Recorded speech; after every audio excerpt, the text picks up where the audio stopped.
Hello friends, welcome to Sutapa's kitchen. আজকে কিন্তু আমি একদম দারুণ সুন্দর একটি রেসিপি তোমাদের জন্য নিয়ে চলে এসেছি। একটা খুব সুন্দর ভর্তা রেসিপি, গরম ভাতের সাথে কত মজার রেসিপি, তোমরা তো জানোই সকলে। আজকে আমি চাল কুমড়ো পাতা দিয়ে দারুণ মজার একটি ভর্তা করে দেখাবো। পাতাগুলোকে কিন্তু দেখো খুব সুন্দর করে ভালো করে ধুয়ে নিয়েছি। একটু পেছন দিকে কিন্তু বালি থাকতে পারে, তোমরা ভালো করে কিন্তু সবাই ধুয়ে নেবে। আর পেছন দিকে একটা রোয়ার মতন থাকে আঁশ, সেটাকে কিন্তু অবশ্যই তুলে নেবে, তাহলে কি হবে, মুখে কিন্তু খসখসে ব্যাপারটা লাগবে না। চাল কুমড়ো পাতার যে এত সুন্দর ভর্তা রেসিপি করা যায়, আমার অনেক বন্ধুরাই হয়তো এখনো জানো না। রেসিপিটার সাথে থাকো, তাহলে কিন্তু অবশ্যই তোমরা খুব মজার একটি ভর্তার রেসিপি পেয়ে যাবে। দেখো খুব ভালো করে কিন্তু উল্টে পাল্টে আমি ধুয়ে নিচ্ছি, আর রোয়াগুলোও কিন্তু বের করে নিচ্ছি। এবার জল গরম করে তার মধ্যে পাতাগুলো একটু বয়েলড করে নিচ্ছি। অনেক রকম ভর্তাই তোমরা খেয়েছো, এই ভর্তাটা করে দেখো, দারুণ লাগবে। এই পাতাগুলোর সাথে 6-7 কোয়ার মতন রসুনও দিয়ে দিলাম, সাথে 4-5টা কাঁচা লঙ্কাও কিন্তু একই সাথে আমি বয়েলড করে নিচ্ছি। এপিট ওপিট করে দুপিটি পাতাগুলো ভালো করে বয়েলড করে নিচ্ছি। আর আঁশগুলো তোমরা যতটা পারো তুলে নেবে, তাহলে কিন্তু খেতে খুব ভালো লাগবে।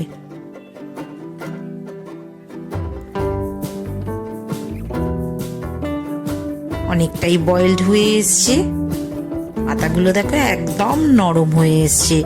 এবার যে সাইড থেকে যে দেখিয়ে দিচ্ছি তোমাদের আমি, জলটা বেরিয়ে এসছে, এই জলটা কিন্তু অবশ্যই ফেলে দেবে, তাহলে তেতকুটি ভাব যেটা হয় সেটা কিন্তু চলে যাবে। চাল কুমড়োর পাতা একটু সামান্য তেতো ভাব থাকে।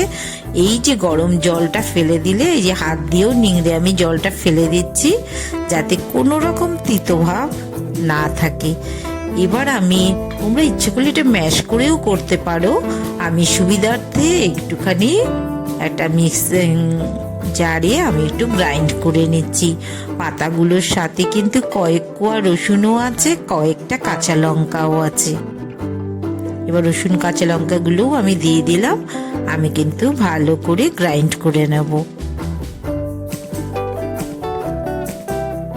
কড়াইতে 2-3 চামচ মতন তেল দিয়ে দিলাম। তেলটা গরম হলে 4টে শুকনো লঙ্কা তেলে কিন্তু ফ্রাই করে নিচ্ছি। আবারও কয়েক কোয়া রসুনও কিন্তু একই সাথে ফ্রাই করে নিচ্ছি।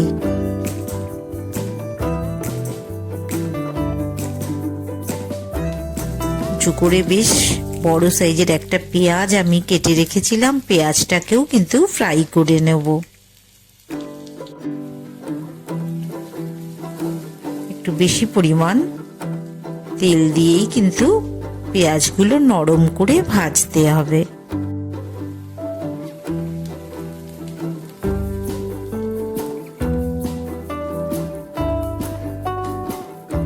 রসুন পেঁয়াজ লঙ্কা ভাজাটা কিন্তু আমার হয়ে গেছে। আমি যেখানে বাটাটা রেডি করব সেখানে কিন্তু আমি নামিয়ে রাখলাম।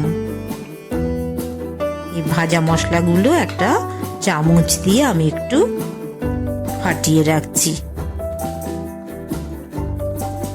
ইচ্ছে করলে তোমরা এটা হাত দিয়েও কিন্তু গুঁড়িয়ে নিতে পারো। এই যে বাটাটা যেটা রেডি হয়ে গেছে, সেটা একটা থালার মধ্যে আমি কিন্তু নিয়ে নিচ্ছি।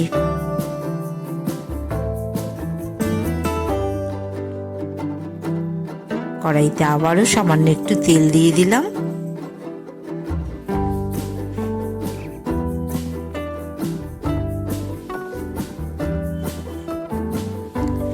তেলটা যখন গরম হয়ে আসবে, তখন কিন্তু ওই যে চাল কুমড়োর পাতাগুলো যেটাকে আমি ভর্তা করে রেখেছি, বেটে রেখেছি, সেটা কিন্তু ওই তেলের মধ্যে ছেড়ে দিলাম।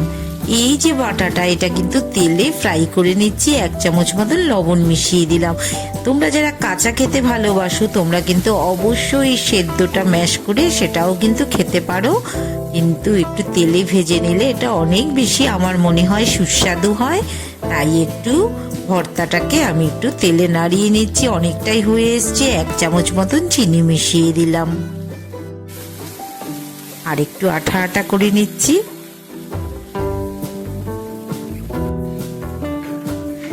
এবার ভর্তাটাকে আমি কিন্তু নামিয়ে নিচ্ছি।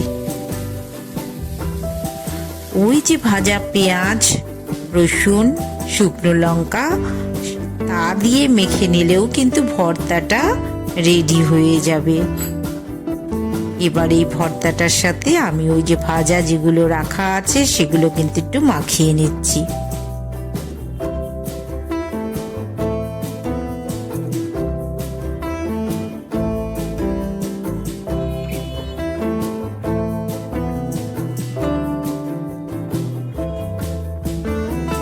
খুব ভালো করে কিন্তু মাখিয়ে নিলাম।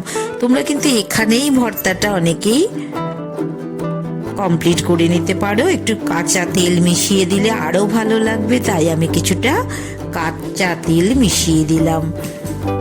আর একটু সুস্বাদু করার জন্য 2টো কুচো লঙ্কা মিশিয়ে দিলাম, আবার বেশ কিছুটা কাঁচা পেঁয়াজও মিশিয়ে দিলাম। কাঁচা পেঁয়াজ, কাঁচা লঙ্কা যে কোনো ভর্তাতেই কিন্তু খেতে খুব ভালো লাগে। এভাবেও তোমরা মিশিয়ে নিতে পারো, কিংবা যদি তোমরা মনে করো আলাদাভাবেও খাবে সেটাও কিন্তু করে নিতে পারো। আমি 2টো কাঁচা লঙ্কাও একই সাথে দিয়ে দিলাম। প্রথমে একটু ভাজা পেঁয়াজ, লঙ্কা ওগুলো দিয়ে একটুখানি ভর্তাটাকে রেডি করে নিয়েছিলাম। আর খাওয়ার আগে কিন্তু এইভাবে কাঁচা লঙ্কা, কাঁচা তেল আর পেঁয়াজের কুচো মিশিয়ে দিলাম। সুতপাস কিচেনের দারুণ দারুণ রেসিপি তোমাদের জন্য নিয়ে আসে। এরকম গরম ভাতের সাথে এরম সুন্দর একটি রেসিপি পেলে কি মজাই না লাগবে বলো। অবশ্যই তোমরা সুতপাস কিচেন চ্যানেলটিকে সাবস্ক্রাইব করে দিও, লাইক শেয়ার করে দিও, সাথে থেকো। আবার তোমাদের সাথে দেখা হবে।